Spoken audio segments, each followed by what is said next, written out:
you actually look at the bill and it says no sexual instruction in grades pre-K through 3. And so how many parents want their kindergartners to have transgenderism or something injected into classroom instruction?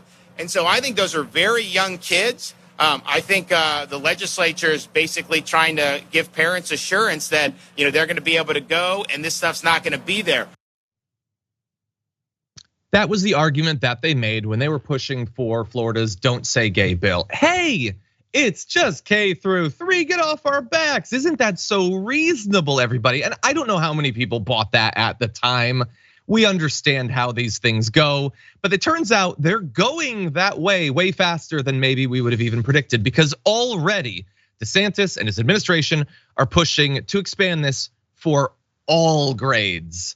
All grades everywhere all the time, not K through 3. We're talking about full-on teens that we give some rights to are going to be forbidden for discussion and learning, education around sexual orientation and gender identity. And all of this is preceded in like a year, maybe. The expansion is already happening. Jessica, what do you think? Who could have seen this coming? Definitely not anybody here. Turns out it's not about grooming kids. It's about the oppression of LGBTQ plus folks. I couldn't have predicted it. You couldn't have predicted it, John. This is a surprise to us. Yeah, 100%. By the way, it's probably needless to take this little road stop, but their argument, even if they hadn't expanded it, was BS. Like the idea that this is necessary, that we need to stop education, which is largely stopping adults from being able to be who they are because of concerns about grooming, were always BS. It wasn't happening. It's not an actual problem. Even in that form, it was a needless culture war to gin up the right-wing base.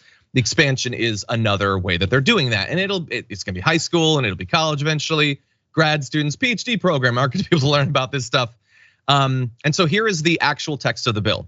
For grades 4 through 12, instruction on sexual orientation or gender identity is prohibited unless such instruction is either expressly required by state academic standards or is part of a reproductive health course or health lesson for which a student's parents have the option to have his or her student not attend. It would ban classroom instruction on both sexual orientation or gender identity in pre-K through grade 8 and would not require any employee or student to refer to another person using their preferred personal title or pronouns if it does not correspond to that person's sex. Proposed legislation would also make the statewide public school policy that it is false to ascribe to a person a pronoun that does not correspond to such person's sex. And can we just pause briefly on this?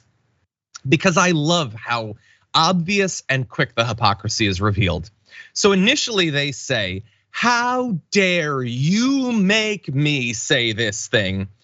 And it is already developed to, you cannot say this thing. Like literally, if the kid wants this pronoun, if the parents want the pronoun, if the teacher wants the pronoun, you can't use it. So this has moved so quickly from just being about controlling kids and giving new rights to parents to no adults or parents have rights if those rights in exercise would result in you saying something that I don't like. Thoughts? Yeah, this is, I don't want to say hilarious because it's not hilarious. It has real consequences. But initially the conversation was like, why do these woke Nazis want to police our language? And now it's like, you want to get the law involved. All we were saying was, please call people by the pronouns that they would like to be called by.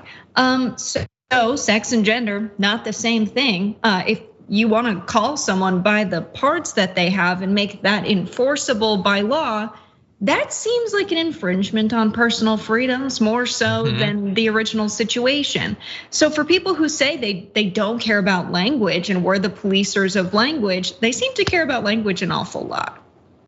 They sure do. And there's one other aspect of this that I want to make sure that people understand, because very often they will attempt to pass these sorts of bills by appealing to reasonable standards or whatever, academic standards. They even use that language. So it says, it states that any instruction on these topics cannot occur, quote, in a manner that is not age appropriate or developmentally appropriate for students in accordance with state standards, as if those things are objective. As if, well, we found out what is age appropriate and developmentally appropriate because it was carved into a big old rock face 1,000 years. No, they are the ones who define those things. State standards could be objective. They could be based on good academic research in theory. Do you think that in Florida, that's how it's gonna go? They're taking over the boards of colleges left and right. They're putting people in place to write those standards, and then they hide behind those standards as a propagandistic shield. That's what this is. It's more importantly, it's not popular, which we're gonna get to in just a second. But I hate they spend literally decades trying to get people to lose faith in academia, faith in expertise, all of that. And then when it's convenient, they'll hide behind a fake version of it to lend like faux academic credentials to their culture war crusades. Yeah, it's a big contrast between people on the left where we're like, you know what? People don't have health care. We should increase access to health care to address that problem. They're like, well, there are child groomers. We're not going to tell you who they are, where they are, but we think they're in schools. And so we're going to pass legislation so that you can't use pronouns or hang LGBTQ plus flags in the schools. It's all about pushing their way of life on other people. And it's getting to an extreme at this point. And Florida is a dangerous place because DeSantis' whole platform, he hasn't announced he's running yet. It's to make America Florida. So this is what we can expect with the DeSantis presidency. 100%. Yeah. Make America Florida man again. It'll be entertaining, I guess, for local news, might not be great for most people. And to any conservatives in the audience, I understand that you don't care about how dishonest or hypocritical they're being. You don't care that they've rapidly expanded this. You wanted it to be expanded in the first place. But I will try to remind you, pointlessly, yet again, like when you face medical bankruptcy, when you're having to work as a Walmart greeter until you're 79 years old or whatever, it is going to provide little solace that thousands of miles away, people you've never met don't get to use the pronoun that they want. That's my prediction. Maybe I'm wrong. Maybe that will warm your heart. I don't know.